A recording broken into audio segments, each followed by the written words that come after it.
So I just went ahead and pressure washed everything. I took a lot of grime off. Dang it, there's still some stuff on this one. I parked them too close together, so whenever I pressure washed one, all the dirt from that one went onto another one. So I'll probably end up having to rinse these off again. But I was going to show you how I clean these up to make them look, well, I turn them from, let me just show you a blue one here. How to turn it from looking like that, all nasty, to looking like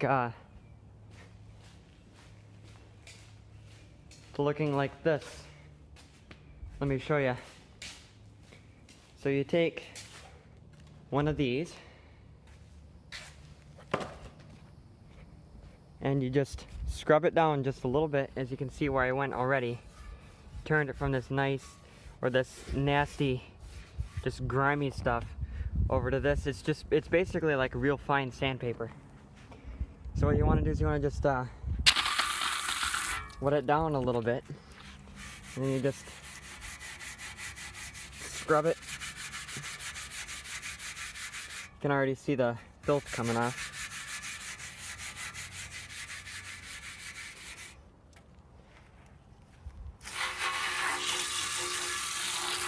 See that? Now let's kind of show you it on this one. Same blue, but it's right here where there's a little bit more rust.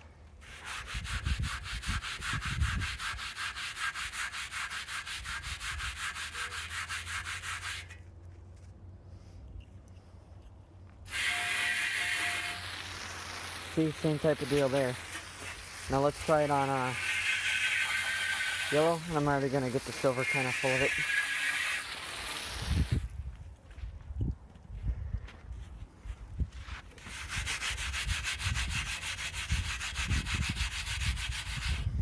Of course, since this has like 6 layers of paint on it, this probably won't do much good. No. This one's gonna look terrible either way. Let's try the, let's see if I can bring some silver back.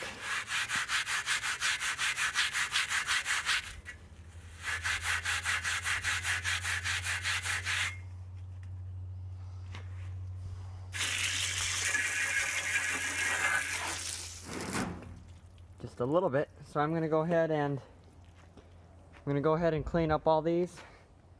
And then it actually looks better on the blue than anything else. I'm gonna go ahead and clean these up. Let that hydro there dry off for a little bit, bring that in, and go from there. So I went ahead and I got them all cleaned up.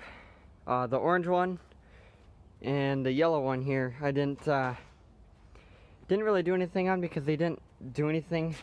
As I was scrubbing them a little bit, it didn't do much, and they were repainted, so I'll probably end up painting them eventually, since somebody did repaint them. The only time I gotta repaint stuff is when somebody else repaints it, because their paint job always sucks. And they shouldn't have ever gotten painted anyway, in my opinion, because underneath where the, I think I actually said this in the last video, where the paint that they painted is falling off. It's nice original orange underneath. It's like it's dumb why that happens.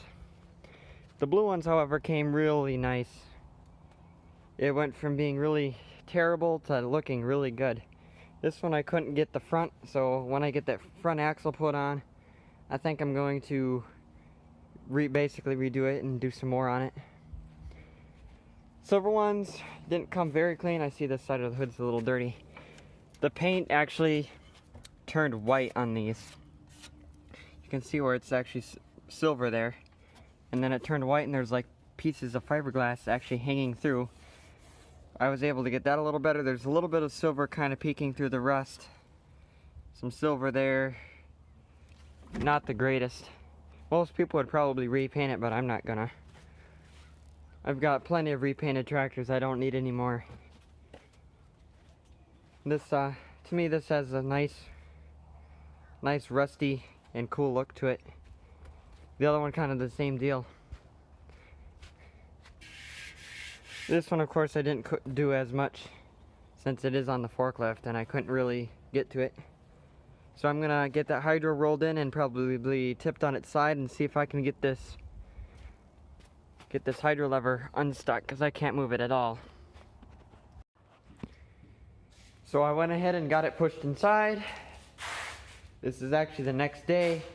I went ahead and found a Predator 212 from my little engine stash known as that tractor right over there. So I figured this is probably going to end up being the permanent engine for this, as well, I'm saying this right now, but I'll probably end up putting something bigger in there eventually. Since this is going to more than likely be my main tractor because it's a hydro and it's got a Predator in it, just for well, it's starting easy and being nice and reliable, fuel efficient. I'm sure it'll be fine actually. So the hydro spins really easy. So it ain't like it's one of those hydros where it takes like 5 horsepower to turn. It takes like maybe 1/4 of a horsepower to turn it, or less. So I went ahead and took the seat off because that thing was so crummy that, well, it wasn't just crummy, it's bent up and just nasty. And when I had the tractor on its side yesterday fixing the hydro lever, it was actually pouring out some water. You can actually see where there used to be some water here. This camera's having a hard time focusing again. I don't know why.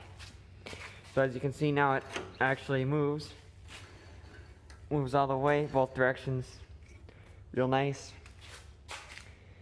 And I actually did have it moving.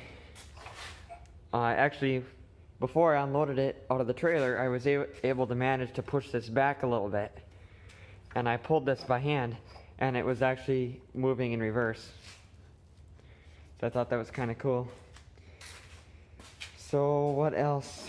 I guess I gotta take the old wiring out, which I hate to do, but I gotta.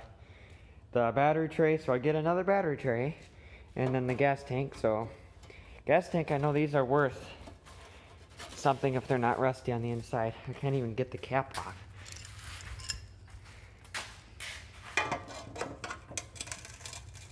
Oh.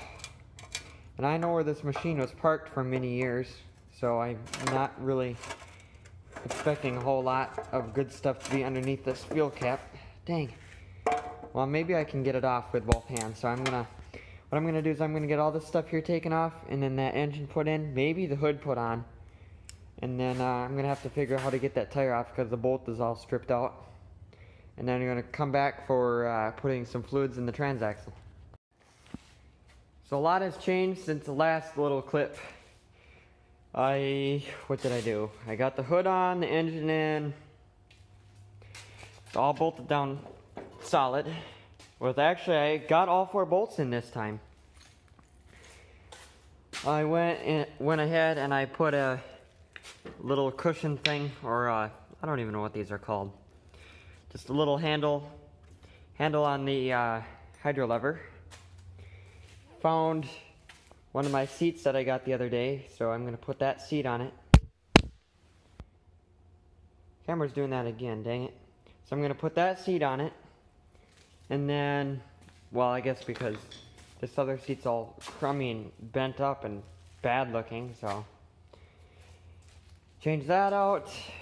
Here's the fuel tank. Letting this air out because it was like full to the top of water, so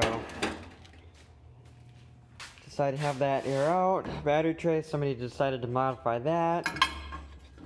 The wiring, I actually didn't end up feeling that bad taking it all apart because half of it was missing anyway. So got that tire off. Had that, of course, the issue with that bolt. So I went ahead and cut it off. So it's just going to be a 4-lug axle for now, unless I feel like drilling and tapping that out. Which at least for now, because I can't wait to get this thing going. I'm just going to put the 4 in and run with that flat tire. Because I don't think I showed you this, but, well, of course I bent the rim right there really bad, smashing it off. But I'm not going to fix that because there is like no bead right here at all. It's all rusted, and I actually grab parts of the rim and you can just snap it right off like that. So it's it's done. The other side is fine. I do have some spare rims, so I'll end up just putting one of those on. And one other thing I realized after I took this apart, I looked in the owner's manual, because I've got an owner's manual for all of these. And I noticed that it's supposed to have a little dipstick that comes out of here. And all it was of course a little cap here and nothing. So what I went ahead and did, and I just put a little bolt in there and I cut the end off to plug it so that there isn't any dirt that goes in there. And of course the owner's manual doesn't tell you how much oil you're supposed to put in here, because it just says you're supposed to do it at an authorized service, whatever, from Sears. Like that's gonna happen. So what I think I'm gonna do is I'm just gonna fill it halfway up this little tube and call it good. And then for the differential, that uses 1 quart, 2 pints of gear oil. And then that just goes in through this hole. There's a little plug down in there. I'm gonna have to figure out how to get out. I guess reach down in through here, but. So if I just pour the whole thing in there and call that good. So I'm gonna go ahead and get that stuff filled up. At least on this hydro I've got the proper funnels and stuff, so it won't be as sketchy as what I did on my other one. So I'm gonna be right back. So the door is open. And it has a tire on the back, and it has fresh oil in the axle. That can only mean one thing. It's test drive time. So I'm about ready to find out. You're gonna find out at the same time I am, because I have not driven this yet. What it's gonna do. Is it gonna move at all? Is it gonna take off forward and hit something? Or what's gonna happen?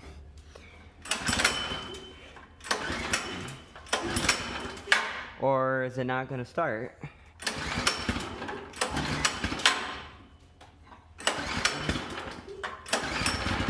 There we are.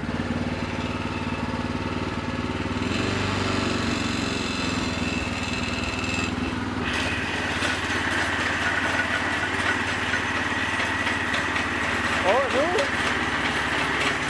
We are moving.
Seems like it works the motor kind of hard, but I'm sure that'll loosen up.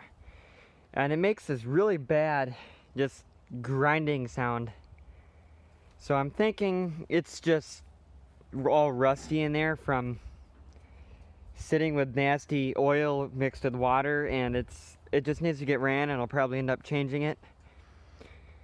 And actually, I know I'm going to change it because I've got plenty of oil left. I'm going to change it again, maybe a second time. Just because I'd rather be safe than sorry and have the rear end blow up, because I'm not going to find another one. So that's going to be it for this video. Thanks for watching.